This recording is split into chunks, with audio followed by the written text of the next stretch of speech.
खैरपुर मां सिंधियाना news network जे reporter फ़हीम Zaidi मौजूब Khairpur midwives जे आलमी ॾींहं जे मुनासिबत सां Pakistan national form on women health PNFWH पारां UNFPA जे ताउन सां ठरी मीरवा ऐं कोट ॾिजी जे मुख़्तलिफ़ ॻोठनि ॻोठ अलाह वधायो सोलंगी ढहीदाणो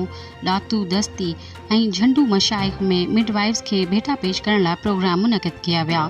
जंहिंमें मिडवाइफरी जी अहमियत ते आगाही ॾिनी वई। इन मौक़े ते project officer Sikandar Zaur, GBV coordinator Malak Shahid Khan, Faraz रिड, मैडम रुबीना नाज़, मैडम गुलजां ऐं ॿियनि ख़िताब कयो। मुक़र्ररीन जो चवणु हुयो त हामला औरतुनि ऐं नई ॼमंदड़ ॿारनि जी सिहत ऐं ज़िंदगी जे तहफ़ुज़ लाइ तरबियत याफ़्ता मिडवाइफ्स जो मसीह वारो किरदारु आहे,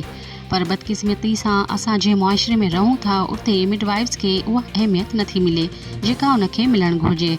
असांजा माण्हू अञा ताईं पुराणे मुदे ख़ारिज तरीक़नि सां डिलीवरीज़ कराइनि पिया, जंहिंजे करे सालियाना हज़ारे माइरूं ऐं नवां ॼमंदड़ ॿार अजल जो शिकार थियनि था।